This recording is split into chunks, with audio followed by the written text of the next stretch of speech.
स्वागत है दोस्तों छत्तीसगढ़ न्यूज अपडेट में। तो आइए जानते हैं आज की प्रमुख बड़ी खबरों को फटाफट। तो वीडियो में अंत तक बने रहना दोस्तों, साथ ही साथ वीडियो को लाइक और चैनल को सब्सक्राइब नहीं किए हो तो सब्सक्राइब भी कर लेना दोस्तों, ताकि आपको नए अपडेट मिलते रहे। तो पहली बड़ी खबर है, एक लड़की के दो बॉयफ्रेंड भिड़े, चली गोली। वैलेंटाइन वीक के बीच रायपुर में दो आशिकों के बीच जमकर मारपीट, गोली किसी को नहीं लगी। राजधानी रायपुर के एक क्लब में शनिवार देर रात गर्लफ्रेंड के चक्कर में गोली चल गई। दो युवकों के बीच गर्लफ्रेंड को लेकर पहले तो विवाद शुरू हुआ, जिस पर एक युवक ने दूसरे की गाड़ी में तोड़फोड़ कर दी। तैश में आकर दूसरे युवक ने अपनी लाइसेंसी पिस्टल से गोली चला दी। घटना में किसी के घायल होने की खबर नहीं है। मामला तेलीबांधा थाना क्षेत्र का है। तेलीबांधा थाने की पेट्रोलिंग टीम को गश्त के दौरान सूचना मिली थी कि हाइपर क्लब की पार्किंग में गुढ़ियारी के रहने वाले विकास अग्रवाल और भाटा गांव के रोहित तोमर के बीच विवाद हुआ है। दोनों के बीच किसी को लेकर बहसबाजी शुरू हुई और बाद में फायरिंग हो गई। रोहित तोमर ने गुस्से में आकर विकास की कार में तोड़फोड़ कर दी। उसने विकास के साथ धक्का मुक्की भी की। घटना के बाद विकास ने अपनी लाइसेंसी पिस्टल निकालकर रोहित की तरफ फायरिंग कर दी। हालांकि इसमें किसी को चोट नहीं आई है। इस घटना के बाद Raipur city additional SP Lakhan Patle, CSP Manoj Dhruv और तेलीबांधा पुलिस टीम मौके पर पहुंची। पुलिस दोनों आरोपियों के खिलाफ कानूनी कार्रवाई कर रही है। विकास ने रोहित पर आरोप लगाया है कि उसने अपनी कार में रखे क्रिकेट बैट से उस पर हमला किया। इसके अलावा बियर की बोतल से सीने पर वार किया। बोतल कोहनी पर लगी और खून निकलने लगा। विकास ने कहा है कि उसने अपने बचाव में हवाई फायर किया है। वहीं रोहित का आरोप है कि विकास ने उसके सिर पर फायर किया था, जिससे उसकी मौत हो जाए, लेकिन वो नीचे बैठ गया, जिससे गोली उसे नहीं लगी। उसकी जान बच गई। तेलीबांधा पुलिस ने दोनों आरोपियों के खिलाफ हत्या के प्रयास के तहत मुकदमा दर्ज किया है। साथ ही अगली बड़ी खबर सामने आई है, रायपुर पुलिस रोजगार के लिए दिल्ली में भटकती रही। एक हफ्ते तक ये नाटक किया। करोड़ों की ठगी के 14 आरोपी गिरफ्तार। रायपुर पुलिस ने इंश्योरेंस पॉलिसी के बहाने एक महिला से 70 लाख की ठगी करने वालों के खिलाफ बड़ी कार्रवाई की है। इस ऑपरेशन में रायपुर पुलिस दिल्ली में किराएदार बनकर ठहरी थी। इस दौरान पुलिस देश भर में करोड़ों की ठगी करने वाले 14 आरोपियों को नोएडा से गिरफ्तार कर रायपुर लाई है। रायपुर के संजय नगर की पीड़ित जनसिता लकड़ा ने टिकरापारा थाने में केस दर्ज कराया कि रामकृष्ण वर्मा और पुनीत जोशी नाम के व्यक्तियों ने साल 2016 में उसे अलग अलग नंबरों से फोन कर ठगी की वारदात को अंजाम दिया था। ठगों ने उसे पुरानी बीमा पॉलिसी की जगह पर नई बीमा पॉलिसी दिलाने की बात कही थी। जालसाजों ने जनसिता को रिटायरमेंट के समय मिलने वाले पैसों में अच्छा रिटर्न मिलने का झांसा दिया था। उन्होंने फर्जी कागज तैयार कर साल 2017 से 5 अलग अलग बैंकों में 70 लाख रुपए ट्रांजैक्शन करवाकर पीड़ित से रुपए वसूल लिए थे। जब पीड़ित ने उनसे 6 साल बाद रिटर्न्स की मांग की तो उन्होंने अपना मोबाइल नंबर बंद कर दिया।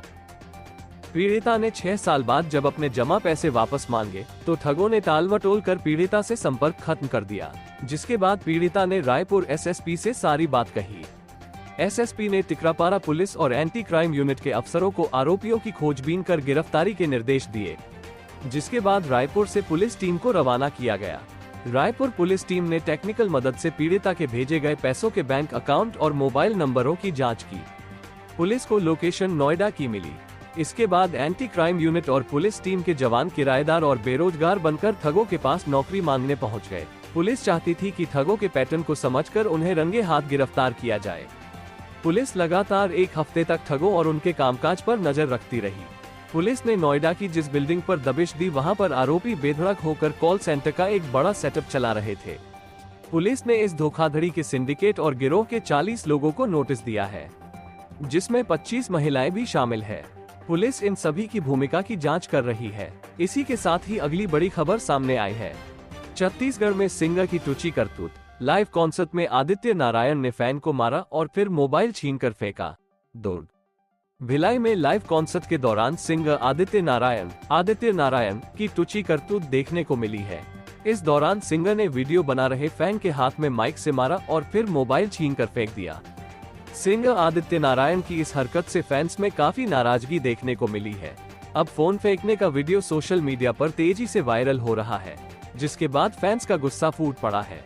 अब लोग इस वीडियो पर तरह तरह की प्रक्रिया देकर अपनी भड़ास निकाल रहे हैं। बता दें कि इस करतूत के पहले भी सिंगर आदित्य नारायण ने छत्तीसगढ़ के रायपुर एयरपोर्ट पर इंडिगो एयरलाइंस के एम्प्लॉय के साथ बदतमीजी की थी, जिसके बाद घटना का वीडियो वायरल हो गया था। वीडियो में देखा गया था कि आदित्य एम्प्लॉय को धमकी दे रहे हैं कि तेरे कपड़े नहीं उतरवा दिए तो नाम आदित्य नहीं। बहस के बीच यात्रियों और दूसरे एयरलाइंस के कर्मचारियों की भीड़ लग गई थी। जैसे तैसे आदित्य को समझाकर प्लेन में बैठाया गया था। जानकारी के अनुसार विमान में सवार होने से पहले बोर्डिंग पास और लगेज को लेकर आदित्य एयरलाइंस के एम्प्लॉय से भिड़े थे। कर्मचारी का कहना था कि आदित्य के पास तय सीमा से ज्यादा लगेज था। जब रोका गया तो वे आपे से बाहर हो गए थे। आदित्य नारायण मशहूर प्लेबैक सिंगर उदित नारायण के बेटे हैं। आदित्य खुद एक पॉपुलर सिंगर है। वो टीवी पर कई शो होस्ट कर चुके हैं। आदित्य ने अपना पहला गाना रंगीला में आशा भोसले के साथ गाया था। इसके बाद उनकी आवाज अकेले हम अकेले तुम में सुनाई दी थी। इस फिल्म का टाइटल सॉन्ग आदित्य ने पिता उदित नारायण के साथ ही गाया था। सुभाष घई की परेदिस और सलमान खान की जब प्यार किसी से होता है में बतौर चाइल्ड एक्टिंग और आवाज का जलवा बिखेर चुके हैं। साथ ही अगली बड़ी खबर सामने आई है, सुहाग की मौत का मास्टर प्लान। पत्नी ने पेट्रोल डालकर पति को जिंदा जलाया, बीवी ने इस वजह से खौफनाक वारदात को अंजाम। रायगढ़ एक बेहद हैरान कर देने वाला मामला सामने आया है, जहां पत्नी ने अपने पति पर पेट्रोल डालकर मौत के घाट उतार दिया। इस खूनी कांड के बाद पुलिस ने हत्यारिन पत्नी को गिरफ्तार कर लिया है। वहीं पूछताछ में उसने हत्या करने की प्लानिंग को लेकर जो खुलासा किया, उससे कानून के रखवाले भी हैरान रह गए। घटना के बाद इलाके में सनसनी फैल गई है। पुलिस मामला दर्ज कर आरोपी महिला के खिलाफ कार्रवाई कर रही है।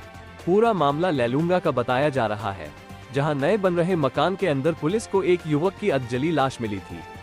घटना के बाद पुलिस ने जांच की तो मृतक की पहचान राजू रजक निवासी इंदिरा नगर रायगढ़ के रूप में हुई। जिसके बाद पुलिस ने मृतक के घर वालों से संपर्क किया तो मृतक के छोटे भाई कैलाश रजक ने बताया कि 6 फरवरी को अपने परिवार के साथ इंदिरा नगर लैलूंगा आया था। राजू शराब सेवन का आदी था। 8 फरवरी की रात भी शराब के नशे में पति पत्नी के बीच झगड़ा हुआ था। उसके बाद रात में ही घर से निकल गए। उसके अगले दिन यानी 9 फरवरी को सुबह कैलाश रजक को पता चला कि इंदिरा नगर में पवन मिंच के नए बन रहे मकान के अंदर भाई राजू का शव पड़ा है। मौके पर जाकर जब देखा तो राजू चित हालत में मरा पड़ा था। जिसके बाद पुलिस ने पति की हत्या के शक में पत्नी को हिरासत में लेकर पूछताछ किया और फिर उसने कत्ल की गुत्थी से पर्दा उठाते हुए जुर्म कबूल लिया। हत्यारिन पत्नी ने पुलिस को बताया कि उसका पति राजू इक्का शराब पीकर आए दिन झगड़ा और मारपीट करता था, जिससे तंग आकर उसने पेट्रोल डालकर जिंदा जला दिया। हत्या की रात भी दोनों के बीच विवाद हुआ था, जिसके बाद राजू को गांव जाने के बहाने घर से इंदिरा नगर में बन रहे नए मकान में लेकर गई। फिर सोने के बाद पेट्रोल डालकर आग लगा दी।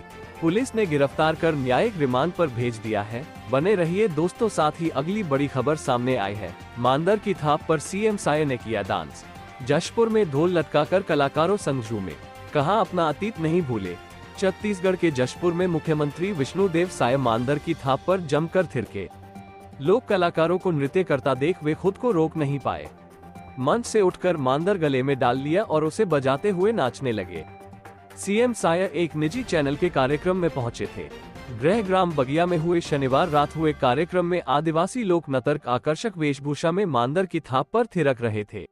कर्मा नृत्य कर रहे इन कलाकारों ने मुख्यमंत्री से आग्रह किया तो सीएम खुद को रोक नहीं पाए।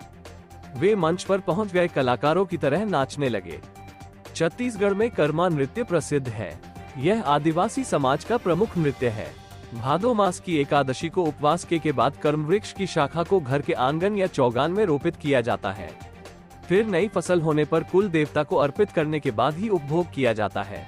इस दौरान एक सवाल के जवाब में मुख्यमंत्री ने कहा कि गरीबों की सेवा से सुखद अनुभूति होती है। हम सभी को स्वास्थ्य सुविधा दिलाने प्रयासरत रहेंगे।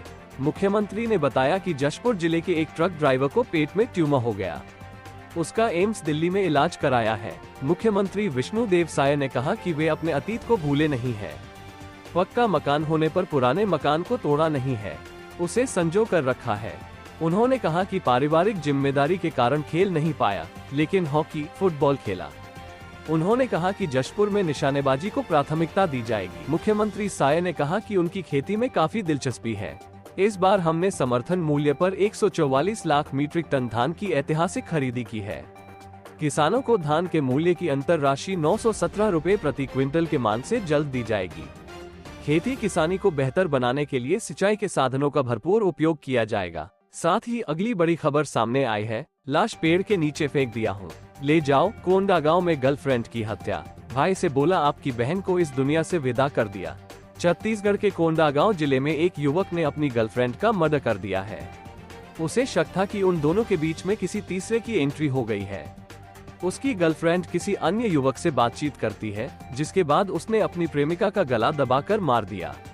पूरा मामला केशकाल थाना क्षेत्र का है। इसके बाद आरोपी लड़की के भाई के पास फोन कर बोला कि आपकी बहन को इस दुनिया से विदा कर दिया हूँ, लाश पेड़ के नीचे फेंक दिया हूँ, ले जाओ। अब पुलिस ने आरोपी को गिरफ्तार कर लिया है। जानकारी के मुताबिक गारावंडी के रहने वाले अजय नेताम 22 वर्ष का बंधापारा की रहने वाली एक युवती से पिछले 2 साल से प्रेम प्रसंग चल रहा था। युवक को शक था कि उसकी प्रेमिका उसे धोखा दे रही है। इसी शक के आधार पर युवक ने उसे मारने की साजिश रची। 9 फरवरी की दोपहर युवती गाय चराने के लिए गांव के ही जंगल गई थी।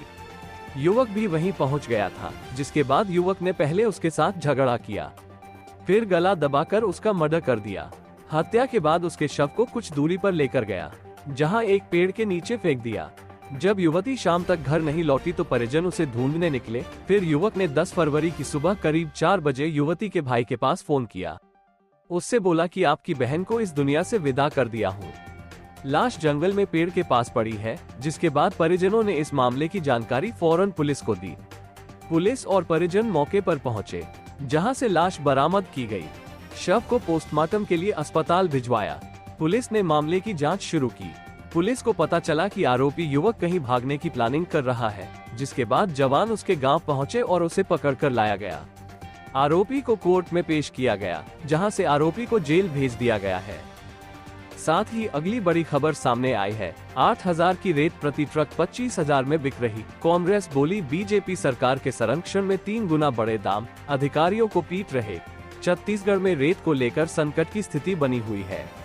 प्रदेश कांग्रेस संचार विभाग अध्यक्ष सुशील आनंद शुक्ला ने आरोप लगाया है कि भाजपा सरकार के संरक्षण में रेत के 3 गुना बढ़ गए हैं।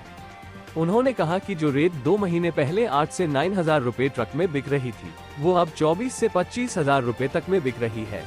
सुशील आनंद शुक्ला ने कहा कि बीजेपी की सरकार आने के बाद रेत के दाम आसमान छू रहे हैं। प्रति ट्रक रेत 24 से 25,000 रुपए में बिक रही है। प्रदेश भर में रेत खदानों को हथियाने के लिए भाजपाइयों में माफियावार चल रहा है। सरकार के संरक्षण के कारण इस बंदरबाट का खामियाजा प्रदेश की जनता को उठाना पड़ रहा है। प्रदेश कांग्रेस संचार विभाग अध्यक्ष सुशील आनंद शुक्ला ने कहा कि पूर्ववर्ती कांग्रेस की सरकार ने ठोस पॉलिसी बनाई थी। खनिज विकास निगम की निगरानी में प्रदेश के सभी 450 रेत खदानों में पारदर्शिता रखने की पूरी व्यवस्था रखी गई थी। आनंद शुक्ला ने कहा कि कांग्रेस सरकार के समय रेत खदानों में लोडिंग चार्ज अधिकतम 450 रुपए था, जो अब भ्रष्टाचार और कमीशनखोरी के चलते 2,000, 3,000 और 5,000 तक वसूले जा रहे हैं, जिस पर शायद सरकार का कोई नियंत्रण नहीं है या अघोषित रूप से संरक्षण है। इसी के साथ ही अगली बड़ी खबर सामने आई है। सीएम हो तो ऐसा। मुख्यमंत्री साय की दरियादिली, चलने फिरने में विवश महिला का कराया इलाज, मिली नई जिंदगी। बोले अपनों की चिंता सताती है हमेशा। मुख्यमंत्री साय की दरियादिली देखने को मिली है। दुर्घटना के कारण चलने फिरने में विवश महिला का रायपुर में DKS अस्पताल रायपुर में रेफर कर तत्काल उनका इलाज कराया। इतना ही नहीं, मुख्यमंत्री ने फोन कर महिला का हाल चाल भी जाना, जिसका वीडियो उन्होंने सोशल मीडिया प्लेटफॉर्म X में शेयर करते हुए एक पोस्ट भी लिखा है। उन्होंने पोस्ट करते हुए लिखा, अपनों की चिंता हमेशा सताती है, उनके लिए कुछ करने की ऊर्जा दिलाती है।